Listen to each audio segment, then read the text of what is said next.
dilihat secara kasar memang keterlibatan banyak negara sangat besar dan sangat banyak. Tetapi kan kalau dilihat pertikaiannya ini sebenarnya terjadi ya hanya internal di dalam satu negara, bukan antar negara, tetapi memang melibatkan banyak negara. Memang kalau mungkin ada shock ya, tapi mungkin shocknya juga nggak akan terlalu lama ya, karena Suriah kan juga setahu saya bukan produsen utama kan. Sebenarnya produsen utama kan Saudi, kemudian juga Irak gitu ya, Qatar juga termasuk negara yang produsen utama. Tapi ya kalau geopolitik di Timur Tengah itu kan biasanya efek-efeknya adalah ke minyak sedikit-sedikit gitu.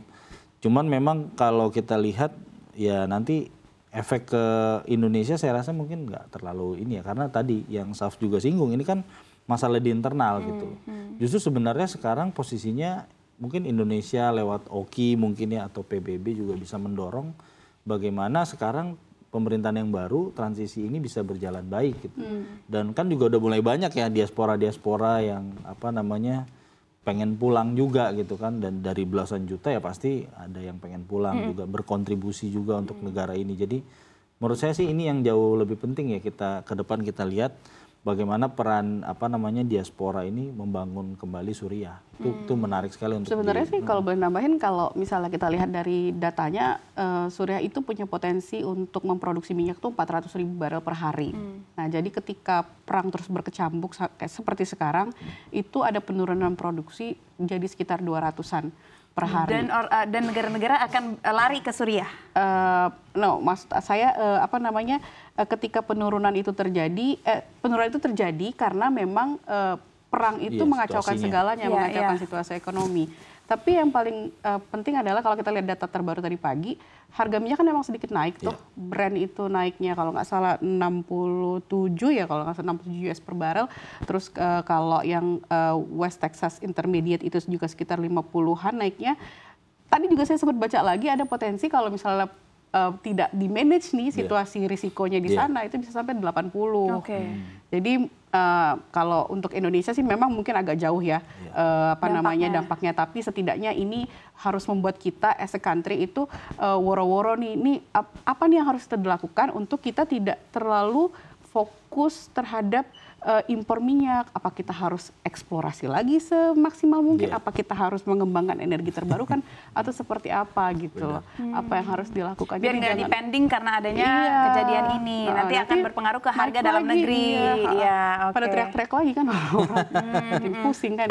Tapi satu yang mau aku kutip juga tadi dari statementnya Joe Biden yang menyatakan bahwa akan terlibat, akan memantau dan akan membantu pemulihan lalu mencegah perkembangan ISIS lebih besar lagi. Ini maksudnya apa sih? Apa yang mau diambil alih dan andilnya mau semana lagi nih nanti dari Amerika Serikat? Ya kalau Amerika ini kan ada di setiap part. Amerika kan polisi dunia ya, selalu ada di situ. Tapi kalau dalam konflik ini memang dia ya itu tadi ya, karena dia mendukung kubu pemberontak. Sekarang kita sebut pejuang lah. Jadi memang perannya mereka ini memang kelihatan nggak kelihatan gitu. Jadi kadang-kadang kayak Turki juga sama kan. Turki itu membantah kita nggak support pemberontak. Bahkan ada di pemberitaan kan juga Israel katanya ikut bantu pemberontak juga gitu. Jadi mereka ini semua bermain narasi aja gitu.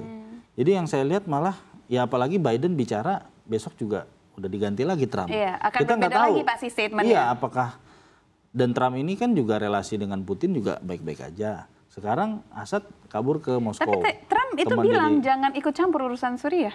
Ya artinya dia juga mungkin ya berarti beda lagi sama Biden kan. Jadi kalau yang ya Timur Tengah ini memang Amerika dan Rusia dan Cina sekarang mereka juga kelihatannya lebih hati-hati gitu. Bagaimana kita harus mendukung satu negara kayak Iran ini kan. Iran kan di beberapa pemberitaan juga merasa kecewa dengan Assad ya. Dia ternyata kita bantu selama ini bantuan ke kita juga efeknya nggak ada, ya udah kita nggak usah backup lagi deh gitu.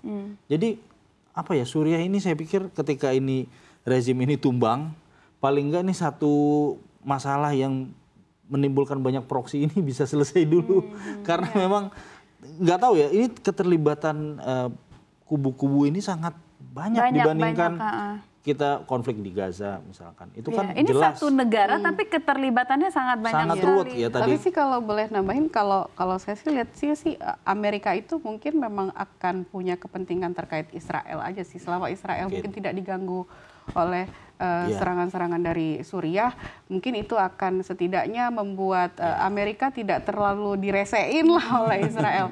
Dan juga kan jangan salah, di sana kan juga ada kilang-kilang minyaknya US kan, itu juga harus diamankan dong, ya kan? Tapi terakhir, sebelum menutup, apa pesan Pak SBY yang saya ingin kutip highlight dari Pak SBY, apa yang ditekankan? Kalau yang menarik memang beliau kan menekankan, menyampaikan bahwa ini akhir dari Arab Spring dan berakhirnya rezim otoritarianisme. Sebenarnya itu yang menurut saya patut di-highlight ya.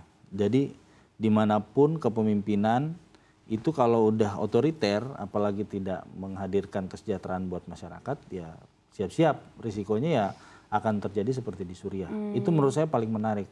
Karena dimanapun sekarang ada kecenderungan mungkin orang berpikir, nggak apa-apa lah otoriter, yang penting sejahtera gitu. Sementara kan di dunia kita mendorong demokrasi. Jadi kalau yang mungkin harapannya ke depan ada demokrasi di Suriah, kemudian terpilih pemimpin yang adil, yang bisa menghadirkan kesejahteraan buat masyarakat, dan seterusnya gitu. Ya, berarti itu sebagai tanda juga kali ya, hati-hati yang mau berusaha otoriter. Kalau misalkan otoriter tetapi tidak membangkitkan ekonomi, hati-hati bisa terjadi seperti itu.